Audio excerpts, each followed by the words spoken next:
Et je vous invite à télécharger ce guide LMS qui a un avantage, c'est d'être assez exhaustif et de parcourir à la fois les plateformes LMS, les plateformes de MOOC, et y compris l'open source, qui est assez rare, ce qui veut dire que les gens n'ont pas donc payé pour être dedans, et ce qui est important. Et voilà, et en toute objectivité, je le trouve très bon. Sur le site du FOD, qui est une association qui existe depuis une vingtaine d'années et qui est vraiment spécialisée dans le digital learning également. Merci Philippe. Donc effectivement, déjà bonjour à tous et puis merci de m'accueillir. Je pense que dans le courant de la journée, j'ai pas pu malheureusement assister aux différentes conférences précédemment, mais je sais que vous avez parlé stratégie de formation, de conception pédagogique. Là, effectivement, on va entrer dans la phase plutôt de déploiement des formations. C'est important, une fois qu'on a, enfin, avant même généralement de concevoir un dispositif de formation, de savoir comment on va la déployer, cette formation. Déjà, je voudrais vous demander à tous si vous êtes tous équipés de plateformes LMS. Est-ce que certains n'en... Allez-y, oui, ceux qui sont déjà équipés. Oui, donc c'est pas le cas de tout le monde. Et puis ceux qui sont déjà équipés, est-ce que vous souhaitez renouveler ou alors vous êtes satisfait de votre plateforme? Ceux qui veulent renouveler, par exemple. D'accord.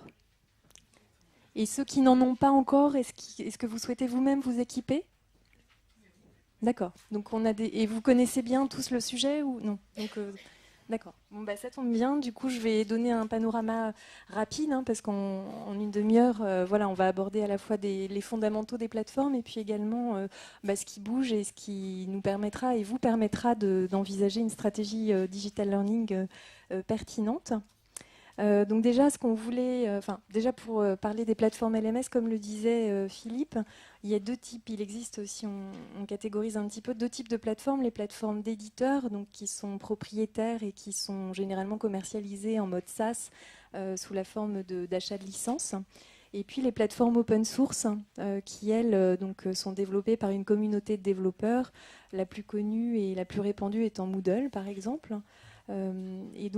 Voilà, après, il y a différentes questions qui nous amènent, quand on doit choisir une plateforme, à opter pour des solutions d'éditeurs ou des solutions open source. Ça, vous retrouverez toutes ces informations dans le guide, donc je vous invite à le consulter. Là, aujourd'hui, ce que je voulais aborder avec vous, c'était plutôt les grandes problématiques et les tendances également qui émergent ces dernières années. C'est de se dire, finalement, quand un apprenant ou des collaborateurs se connectent à notre plateforme de formation, jusqu'à maintenant ou jusqu'à quelques années, on accédait à des, on va dire des pages HTML, mais pas très conviviales en fait, où on était beaucoup dans l'aspect technique, où on avait un login, un mot de passe, ensuite une liste de catalogues de modules par exemple, mais c'était souvent assez rébarbatif. Et donc aujourd'hui, on est vraiment tous convaincus. C'est aussi pour ça que dans les critères qu'on a indiqués dans le guide, on tient compte par exemple de l'ergonomie, de la notion de gamification. Parce qu'on se rend compte que vraiment pour que les gens aillent jusqu'au bout des dispositifs de formation digitaux, il faut absolument soigner également l'ergonomie des plateformes et puis penser à un parcours et à le gamifier. Donc quand on parle de gamification, en fait, on a vraiment l'idée de s'inspirer des leviers du jeu, que ce soit les jeux ou les jeux vidéo. Donc finalement, quand on organise les parcours désormais sur les plateformes, et la plupart maintenant des plateformes proposent des fonctionnalités qui permettent de mettre en œuvre ce type de stratégie de gamification. Donc ça passe par quoi sur une plateforme? Ça va passer par la création en fait, de parcours avec des paliers, notamment un petit peu comme pour les MOOC, où par exemple chaque semaine on pourrait mettre à la disposition de nouveaux modules, positionner un quiz de validation à la fin de la semaine et de se dire dès que la personne a bien validé ses connaissances, elle va pouvoir accéder au palier 2 et accéder au module suivant. Donc de plus en plus, en fait, les plateformes permettent vraiment de conditionner un petit peu ces sessions, ces modules et ces phases de formation. Ce qu'on peut également valoriser aujourd'hui de plus en plus, c'est la progression des collaborateurs. Avant, c'était assez difficile en fait pour un apprenant de voir un petit peu ses statistiques. On avait souvent des pourcentages, des scores, mais on avait du mal à vraiment visualiser graphiquement la progression dans un parcours. Donc de plus en plus aujourd'hui, on soigne également cette ergonomie et on attache beaucoup d'importance au développement d'interfaces qui valorisent la progression. L'autre point, c'est la partie challenge. De plus en plus également, ce qu'on voit émerger, ce sont des concours qui sont mis en ligne sur les plateformes. Et les plateformes maintenant nous permettent de vraiment suivre les scores et de pouvoir comparer les scores des différents apprenants pour valoriser en fait ceux qui ont le plus de succès. Donc ça permet également de valoriser individuellement les personnes et puis de mettre en avant ceux qui contribuent le plus ou qui ont les meilleurs scores. Donc ça aussi, ça joue sur la motivation. Les récompenses, ça c'est également un facteur important quand on veut gamifier, c'est de donner par exemple des badges, donc ça va passer par des petites images, des petits logos, des choses qui sont assez ludiques. Donc là j'ai mis une capture d'écran, bon, c'est pour vous donner une idée, mais après ça peut passer par énormément de déclinaisons graphiques en fonction des éditeurs, des solutions et puis de votre charte graphique, vous pourriez imaginer des interfaces assez variées. Mais c'est vrai que vraiment ce qu'on a vu dans les 5 dernières années, c'est on est passé de plateformes avec beaucoup de textes, beaucoup de listes de modules, et aujourd'hui on va de plus en plus vers des choses qui sont ergonomiques, qui passent par des images. On met de plus en plus les visuels, les vidéos en avant, donc ça donne une dimension plus conviviale aux plateformes. Donc, gadget ou non, pour moi, c'est pas du gadget, dans le sens où la gamification, finalement, ça va vraiment permettre de stimuler les apprenants et puis de créer une vraie logique, un vrai teasing, en fait, également. Et donc, ça va vraiment permettre d'améliorer un petit peu les taux de complétude ou également de donner envie aux gens de participer jusqu'à son terme au parcours. Après, le deuxième point, c'est vraiment les plateformes LMS et le mobile learning, parce qu'on parle beaucoup de mobile learning, mais les plateformes ont longtemps été un petit peu à la traîne. Et donc, aujourd'hui, on peut vraiment dire qu'on peut également suivre nos modules ou nos parcours depuis nos tablettes ou nos téléphones. Il y a de plus en plus d'éditeurs de plateformes qui proposent des applications et qui permettent également de s'y connecter sans Internet, en mode déconnecté. Et un autre enjeu qui n'était pas encore complètement assuré l'année dernière, c'était de se dire, c'est bien, je peux me connecter à ma plateforme depuis mon PC, depuis mon mobile, depuis ma tablette, mais on avait vu quelques loupés, entre guillemets, dans le sens où il n'y avait pas de continuité. Et si je me connectais depuis une tablette ou depuis mon PC, les scores n'étaient pas forcément conservés. Enfin, il y avait on a vu, nous, en termes de retour d'expérience, des petites surprises qui étaient assez désagréables. Donc là, ce qu'on peut dire, c'est qu'aujourd'hui également, il y a une vraie continuité de la formation, quel que soit mon device, mon appareil. Il y a un suivi de statistiques qui est vraiment cohérent et qui m'assure de pouvoir suivre mon parcours de façon, en toute liberté, depuis n'importe quel appareil. Par contre, quand vous faites le choix de plateforme, moi je vous conseille et je vous recommande vraiment de tester en amont ces applications parce qu'on a parfois des surprises en fonction des appareils que vous avez vous dans vos entreprises. Donc n'hésitez pas à demander à télécharger l'application pour tester en mode déconnecté si ça fonctionne bien sur vos appareils à vous. Troisième point, c'est la dimension sociale. Donc là aussi, depuis longtemps, on parle de forums, de chat, etc. Mais finalement, on se rendait compte que sur les plateformes, c'est des fonctionnalités qui étaient déjà existantes et qui, existantes depuis au moins 5 ou 6 ans, n'étaient pas ou peu utilisées. C'est aussi souvent parce qu'elles étaient un petit peu cachées. On avait ajouté des briques dans les plateformes, mais c'était pas forcément lié en fait au contenu de la formation. C'était assez déconnecté. C'était un petit peu là de l'ordre du gadget parce que c'était pas du tout associé à la pédagogie et du coup évidemment les gens ne l'utilisaient pas cette solution. Donc là aujourd'hui de plus en plus le forum est intégré à une session de formation ou au parcours lui-même. On peut recommander un contenu ou le commenter. Et puis également, il y a la dimension chat ou des outils de classe virtuelle qui sont intégrés aux plateformes. Alors là aussi, sur la partie classe virtuelle, chaque éditeur a un petit peu sa politique. Certains utilisent des outils de classe virtuelle d'éditeurs différents, donc ils vont faire appel à Adobe Connect par exemple, et d'autres vont vraiment avoir un outil intégré à leur plateforme qu'ils vont avoir eux-mêmes développé. Donc là, c'est à vous de voir aussi et de tester. Là aussi, je vous invite à tester parce qu'on a parfois des surprises sur ce type de fonctionnalité et d'outils. Et tout à l'heure, là, ce midi, on discutait justement, je cherche la dame, bon, je ne la vois plus, c'était entre visioconférence et classe virtuelle, quelle est la différence? Ce qu'il faut savoir, c'est qu'on peut commencer avec une visioconférence pour faire de la classe, enfin, organiser des petites sessions avec un formateur et puis des apprenants. Mais idéalement, ce qui est intéressant dans les classes virtuelles, c'est qu'il y a quand même des fonctionnalités dédiées à la formation. On parlait d'outils de sondage, de partage de documents facilités, d'enregistrement de la session. Donc voilà, c'est des fonctionnalités qui sont vraiment intéressantes et qui peuvent permettre aux formateurs et aux tuteurs, aux accompagnants, parce que je crois que vous avez aussi parlé de l'importance de l'accompagnement dans la réussite des parcours de formation digitaux, c'est de se dire que les formateurs doivent être aussi associés à la mise en place de ce type d'outils, parce que c'est grâce à eux également que ces outils vont pouvoir vivre et que les gens, les apprenants auront envie d'y accéder et d'aller jusqu'au bout de leur formation. L'autre point aussi, on peut parler d'interfaçage. Il y a des réseaux sociaux d'entreprise, donc après il faut également voir si on peut interfacer la plateforme avec ce type d'outil qui existe. Ça ne sert à rien de créer un deuxième outil de réseau social s'il y en a déjà un qui existe dans l'entreprise.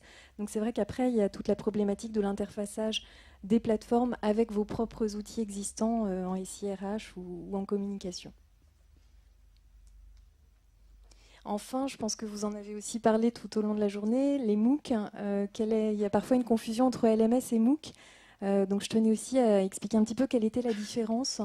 C'est vrai que dans le guide, nous, on a souhaité mettre en avant certaines plateformes qui sont dédiées au MOOC. Mais ce qu'il faut également savoir, c'est que finalement, le MOOC, c'est une modalité de formation, mais ce n'est pas un outil en tant que tel, en fait. L'intérêt du MOOC, c'est de pouvoir diffuser des formations séquencées selon un certain rythme, dans un certain cadre de temps, sur une certaine durée, et puis de jouer également sur la notion de collaboration, de travail collaboratif avec des pairs, avec d'autres apprenants. De travailler de façon massive mais par sous-groupe et puis donc à la clé, une fois qu'on a fini son MOOC, on a la partie évaluation et certification qui est aussi essentielle. Mais finalement, quand on réfléchit, on se dit que ces dispositifs-là sont intéressants mais peuvent être très bien intégrés à des plateformes LMS existantes. Donc il n'est pas nécessaire systématiquement de faire le choix d'aller sur des plateformes dédiées MOOC. Après, quand on veut faire un SPOC, alors je ne sais pas si tous ces termes parlent à tout le monde, les MOOC, parce que c'est vrai que dans notre métier, on a des acronymes ou un jargon qui est parfois un petit peu complexe et pas forcément nécessaire, parce que finalement, la pédagogie, on peut dire les mêmes choses avec des mots simples. Donc les MOOC, c'est pour les Massive Open Online Courses. Donc là, c'est la dimension gratuite et massif qui est mise en place par beaucoup d'entreprises. Les SPOC et les COOC, c'est la déclinaison des MOOC en fait au sein des entreprises. Donc c'est plutôt pour des petits groupes et c'est en général privé. Donc c'est là où ça peut être intéressant et plus malin d'essayer de la mettre en place au sein de votre propre plateforme. Il n'y a pas forcément besoin d'aller sur des plateformes spécifiques.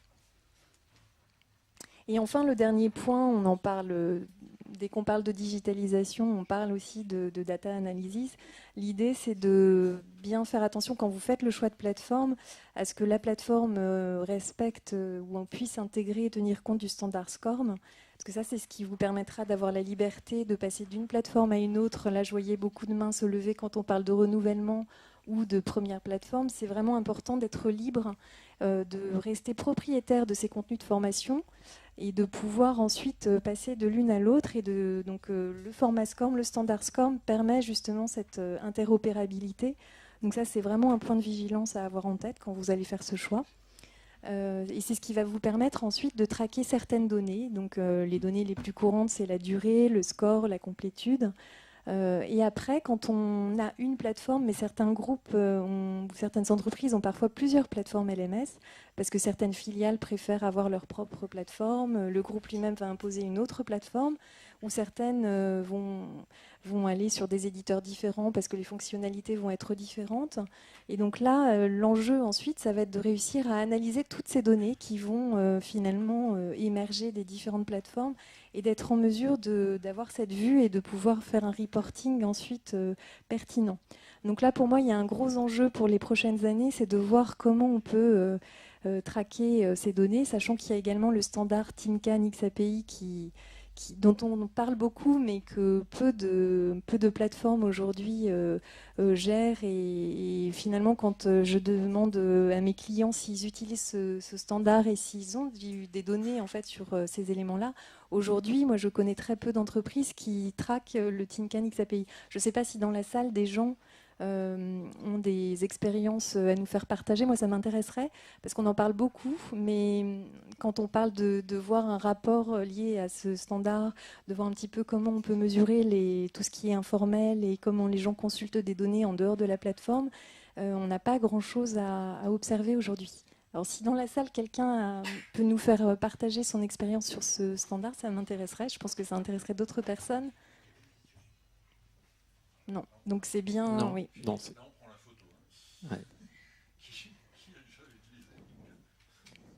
Et nous-mêmes, c'est pourtant très prometteur. Oui, c'est très prometteur. Ça fait plusieurs années qu'on en parle. Mais au final, c'est dans tous les cahiers des charges. Là, on a fait une enquête et on voit dans les résultats, tout le monde le met dans son cahier des charges. Mais au final, personne ne l'utilise aujourd'hui, en tout cas en France. Donc justement, ce que je voulais aussi également vous dire, c'est que ce qui est important au-delà du guide là, dont on vous parlait et qui vous donne un panorama un petit peu complet, qui vous permet de comparer les différentes fonctionnalités des plateformes, que ce soit d'éditeurs ou de solutions open source, ce qui est intéressant également, et c'est ce qui émerge quand on présente ce guide, ça fait 3 ans qu'il existe, c'est d'avoir aussi de retours d'expérience, que ce soit de vous qui mettez en place et administrez ces plateformes, et également des utilisateurs, en fait, de savoir un petit peu quelles sont les bonnes pratiques, quelles sont les erreurs que l'on peut faire quand on met en place ce type d'outils. Donc là aussi, si vous avez vous-même là aujourd'hui des retours d'expérience à nous faire partager, je pense que ça peut être intéressant, et s'il reste le temps également nécessaire. Est-ce que quelqu'un peut nous faire part, par exemple, du déploiement d'une nouvelle plateforme et des difficultés qu'il a pu rencontrer, ou au contraire des bonnes surprises Non. Mais on a des questions qui ont été posées sur cette partie-là. Moi, j'en ai une avant. Tu nous as parlé des grandes fonctionnalités, disposer de fonctions qui permettent de mettre en œuvre un certain niveau de gamification, la partie adaptée à un usage mobile learning, la dimension sociale, etc. Mais sur quels critères on choisit vraiment une bonne plateforme ? Alors là, justement, quand on me demande, par exemple dans le guide, on a fait des petits radars qui permettent pour chaque plateforme de voir sur 6 grandes fonctionnalités quels sont un petit peu comment se positionne la plateforme. Et certaines personnes, dont une amie, m'avait dit « Ah, mais c'est bien, je vais choisir la plateforme qui a le maximum de points sur tous les axes. » Et je lui ai dit « Non, détrompe-toi, c'est pas ça l'idée. » Effectivement, quand on doit faire son choix, ce qu'il faut surtout, c'est savoir de quoi on a besoin. Donc c'est vraiment la phase d'expression des besoins qui va être essentielle. Parce que si finalement vous n'avez pas besoin de statistiques très poussées, si vous n'avez pas besoin d'une ergonomie ou de faire du mobile learning, il y a certaines solutions qui seront peut-être moins performantes ou moins sophistiquées, mais qui seront plus simples à mettre en place, même à prendre en main pour vous. Donc sur ces éléments-là, effectivement, il n'y a pas la plateforme de vos rêves, c'est vraiment d'abord partez de votre besoin à vous. Faites-vous accompagner si besoin, et ensuite vous trouverez évidemment la plateforme qui réunit les fonctionnalités dont vous avez besoin. Tout à l'heure, j'en parlais également à Maëlys, une de mes collaboratrices. On se disait, en fait, une plateforme, c'est un petit peu comme quand on doit acheter une voiture. On peut très bien partir sur alors moi, je suis pas très voiture, j'en ai pas, mais sur une 2 chevaux, je veux dire une vieille voiture, ou alors avoir une Rolls, voilà. Donc, en termes de voiture, voilà, c'est la même chose pour les plateformes. Ça dépend vraiment du niveau de fonctionnalité, de besoin que vous avez, vous, de votre budget, du nombre d'apprenants également qui doivent l'utiliser et des enjeux que vous avez. Et avant de faire la liste des questions assez intéressantes qui ont été posées par la salle, moi j'en ai une deuxième. Je me permets, c'est moi qui ai le micro, je suis un peu le chef aujourd'hui. Souvent, investir dans un LMS, c'est un investissement qui peut être lourd. y compris si on prend une solution open source, le déploiement, le paramétrage, tout ça, ça peut te coûter cher. Quand c'est la première fois, quand on n'a pas beaucoup d'expérience, c'est très difficile de faire un cahier des charges de son besoin d'un outil qu'on n'a jamais pratiqué. Est-ce que de faire quelques expériences ponctuelles avec des outils gratuits, par exemple 360, on peut le tester, il y a des plateformes quasi gratuites comme SpotLMS, etc. Est-ce que tu penses que c'est une bonne approche de dire je fais des micro-projets avec des plateformes comme ça, je vois à peu près comment fonctionne une plateforme pour être plus sûr de mes critères de choix dans mon cahier des charges, ou c'est une mauvaise idée? Moi, j'aurais tendance à dire que c'est risqué de perdre beaucoup de temps et de passer à côté en fait de l'intérêt de certaines plateformes.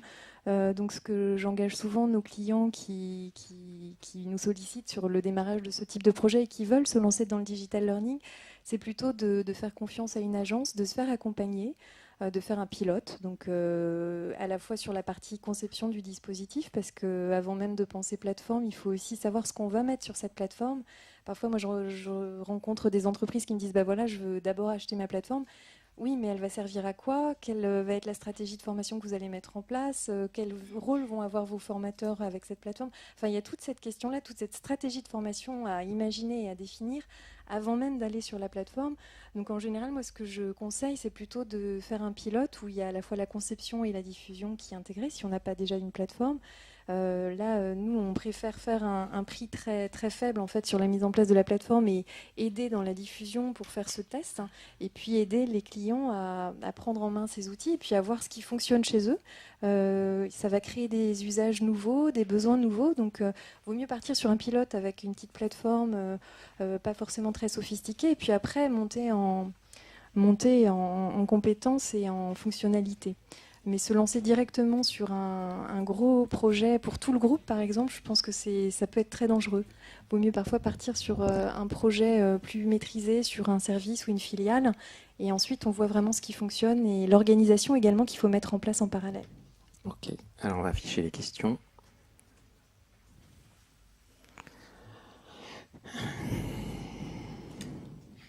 Je vous écoute. La question, on a travaillé ce matin, c'était super intéressant sur les coûts. Acheter un LMS ou un LMS, c'est à quelle proportion des coûts par rapport au digital learning? Alors, sur les coûts, c'est pareil, je suis toujours embêtée. C'est comme pour une voiture, en fait. On peut très bien démarrer à gratuit, comme disait Philippe. Mais gratuit, c'est pas En exploitation. en exploitation. Ça veut dire une fois que la plateforme est mise en place. Parce que le plus cher, souvent, c'est la première année où il va vraiment falloir paramétrer la plateforme, créer l'interface graphique. Enfin, il y a tous ces éléments-là et l'organisation à mettre en place. Parce que parfois, quand on parle de coûts, on oublie aussi de prendre en compte le temps que vous allez y passer en interne. Et ça, c'est un temps qui représente un coût, donc il ne faut vraiment pas le négliger. Après, en année 2, 3, 4, ça dépend du nombre d'apprenants. Enfin, il y a un certain nombre de paramètres à prendre en compte. Je ne peux pas vous sortir un forfait au chapeau. Enfin, ce serait mentir parce que ça dépend du nombre d'apprenants, du niveau d'organisation. Est-ce qu'il y a différents profils? Est-ce que vous souhaitez administrer vous, confier l'administration de la plateforme à d'autres? Est-ce que vous partez sur une solution en mode SaaS? Est-ce que c'est plutôt en open source et vous allez prendre une agence à côté pour faire la maintenance ou alors l'intégrer vous en interne? Enfin, il y a tellement de possibilités en fait que c'est difficile de parler coûts. Je préfère vous voir individuellement après et parler coûts par rapport à des besoins concrets que comme ça dans le vague. Ça peut être des budgets très très différents. Il y a une question qui est posée sur les plateformes éditeurs par rapport à de l'open source. Est-ce que la plus-value est réelle? Moi, je dirais qu'il y a le côté de la première sur les coûts, pas forcément, parce que les modèles économiques sont un petit peu différents. Parce que l'open source, c'est pas si gratuit que ça, comme le disait Philippe. Il faut quand même assurer la maintenance. Alors après, c'est vrai que si on a 15 000 ou 20 000 personnes à former et qu'on a un budget restreint, vaut mieux aller sur de l'open source que de passer par une solution d'éditeur. Mais après, ça pose d'autres questions en termes de maintenance. La plus-value, moi, je trouve qu'il y a le côté service clé en main, où vous êtes sûr que c'est en mode SaaS, donc les évolutions, elles vont se faire sans que vous ayez, vous, à vous poser ces questions. Après, par contre, vous êtes aussi dépendant d'eux, donc s'ils font des évolutions qui ne vous conviennent pas, vous n'avez pas le choix. Mais voilà, c'est des solutions un petit peu différentes. Mais Alors moi, j'ai pas ce constat-là auto-formation. Pour moi, c'est pas auto-abandon. Donc je pense que ce qui compte énormément, c'est aussi la façon dont on conçoit les supports de formation à distance. On en parlait également ce midi en se disant, finalement, si je transpose un PowerPoint en e-learning et que ça reste des écrans, des slides que je passe comme ça, oui, là, que ce soit moi ou vous, je pense que personne n'aura envie de suivre ces modules e-learning. Par contre, si on apporte une dose de gamification, si on pense bien à la stratégie pédagogique, à l'approche pédagogique, auto-formation, ça peut être au contraire réussite et 100% de gens qui vont jusqu'au bout de la formation. Par contre, c'est vrai que ce qui compte énormément, c'est l'accompagnement et la dimension aussi échange avec les apprenants. Et ça aussi, ça se planifie. Il faut définir un plan d'accompagnement avec des temps forts dans l'année, les gens sur lesquels vous allez vous appuyer. On en parlait également ce midi en se disant finalement, si je mets en place un forum, les gens, c'est bizarre, ils échangent pas entre eux. Oui, là aussi, c'est un plan à définir.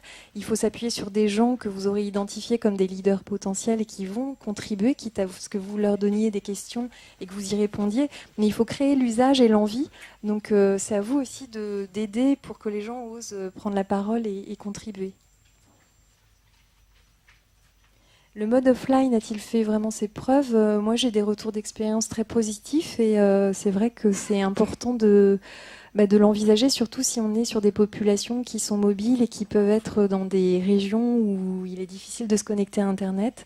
Donc ça permet vraiment d'assurer cette continuité parce qu'on vante beaucoup le digital en se disant je me forme où je veux, quand je veux, etc. Si à un moment donné on le fait et que ça ne marche pas, ça agace tout le monde et du coup ça ne marche pas. Et c'est l'auto-abandon dont on parlait tout à l'heure. Et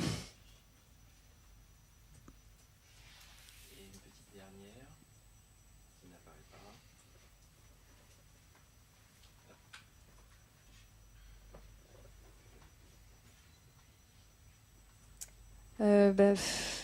Le standard qui permettrait vraiment d'avoir plus de données, c'est le TINCAN XAPI, mais comme on le disait tout à l'heure, finalement, dans cette salle, personne ne l'utilise et ne l'a mis en œuvre ou n'utilise les données qui peuvent remonter. Moi, je ne connais pas non plus d'expérience positive en France sur ce sujet. Et je ne sais pas si Philippe, toi aussi, tu as des retours. Je n'en connais pas et je dirais que les raisons sont multiples.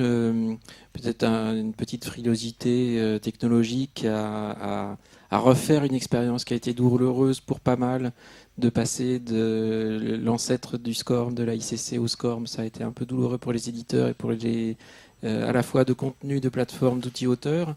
Peut-être que refaire ce voyage-là une deuxième fois n'est pas aussi évident. Puis je pense qu'il y a aussi une raison qui est que SCORM permet de traquer déjà beaucoup de choses qu'on exploite déjà très peu. Donc on pourrait se permettre d'exploiter des choses très intéressantes dans le SCORM qu'on ne fait pas. On se contente de 2 paramètres, c'est est-ce que tu as fini et quel score tu as eu et le temps que tu as. Et XAPI, TINCAN offre des perspectives incroyables, mais aussi avec un certain réalisme en se disant waouh, dans quoi je mets les pieds, est-ce que je vais savoir gérer ça ? Toutes les plateformes de MOOC maintenant, ou hybrides MOOC LMS, parce que je mets 360 dans cette catégorie-là, ont des analytics en termes de données qui vont tellement plus loin que le SCORM. C'est-à-dire que le SCORM, c'est totalement dépassé. Mais la question, c'est que personne n'en fait rien pour l'instant. C'est-à-dire qu'il n'y a pas, pour l'instant, dans les entreprises, la compétence pour pouvoir utiliser et interpréter les données qui sont plus que nombreuses. Donc pour l'instant, c'est pas les LMS ou les plateformes qui peuvent poser le problème, c'est pas la norme qui pose le problème, c'est la compétence dans les services formation, dans les organismes pour pouvoir traiter la donnée et savoir la faire parler parce que la donnée, elle est là, elle est présente et il n'y a plus besoin de passer par un LMS pour l'avoir. Et du coup, pour moi, c'est important parce que vous citiez des plateformes et des plateformes qui proposent des indicateurs plus variés. Pour moi, le point de vigilance, justement, c'est vraiment le respect du standard SCORM parce qu'il y a des entreprises ou des plateformes qui se sont montées en se disant que le SCORM était mort et qu'il ne fallait pas en tenir compte et qui ont imaginé des indicateurs nouveaux. Et aujourd'hui, on se rend compte qu'elles réintègrent le SCORM, mais que ce n'est pas encore très très bien intégré et qu'il y a des erreurs, on a des remontées, donc soyez très vigilants sur la dimension conforme au standard SCORM, parce que ça c'est vraiment essentiel. Et après sinon vous allez vous retrouver à avoir des complications et à gérer des remontées de score qui ne montent pas, des durées qui ne remontent pas. Pourquoi ? Parce qu'à un moment donné il y a une incompatibilité entre les modules que vous aurez produits ou fait produire par d'autres et votre plateforme nouvelle génération, mais qui parfois ne respecte pas la norme SCORM. Une toute petite précision, puisque vous recherchez en tout cas des utilisateurs d'XAPI, vous pourrez vous rapprocher par exemple de Nexity, peut-être l'avez-vous fait, qui sont utilisateurs. Je pourrais vous donner leurs coordonnées si vous ne les avez pas. J'en parle, c'est pas pertinent du tout parce que j'ai pas de retour, mais c'est surtout avant d'oublier. Ils utilisent XAPI depuis plus d'1 an. Ils génèrent des grosses quantités de données et si je le sais, c'est simplement parce qu'ils l'exploitent aussi pour de nouvelles formes de contenu qui justifient justement le recours à XAPI. Mais je vous donnerai la Avec coordonnée, plaisir, ouais. je vous laisserai ma carte. Et une dernière question qui me semble pertinente. On a dit que c'était important d'avoir des outils collaboratifs, des outils de mise en relation sociale intégrés avec les plateformes. Ça se percute avec ceux qui peuvent déjà exister dans l'entreprise et pour d'autres usages. Comment on fait le lien entre les deux ? Est-ce qu'on sacrifie l'un pour l'autre ? Est-ce qu'on les fait cohabiter ? Est-ce que c'est un passage de l'un à l'autre ? On gère ça comment ? Moi, j'ai beaucoup de clients qui me disent, déjà dans mon entreprise, j'ai beaucoup d'outils, des outils de chat, de mail, de forum, de stockage de fichiers, d'intranet. Il y a énormément d'outils ou de plateformes qui existent au sein des entreprises. Donc après, ce qu'il faut voir, c'est ce qui est vraiment pertinent pour quand vous allez monter votre LMS. S'il y a un vrai enjeu de créer une communauté et que vous souhaitez accueillir cette communauté au sein de la plateforme LMS, il faudra du coup y intégrer donc un outil par exemple de forum, de FAQ, la dimension de bibliothèque. Mais c'est vrai que l'idée c'est de ne pas disperser les éléments qui pourraient servir cette communauté. Donc s'il y a des outils existants, moi en général quand on va dans une entreprise, on fait d'abord un audit pour voir quels sont les outils existants au niveau informatique et voir s'il est pertinent d'ajouter une couche ou une fonctionnalité dans leur plateforme. Et on peut parfois vraiment s'appuyer sur les outils existants. Il y a déjà des usages qui existent et ça peut être très intéressant de capitaliser et de valoriser ces usages. Merci beaucoup pour cet éclairage sur les plateformes. Merci à tous.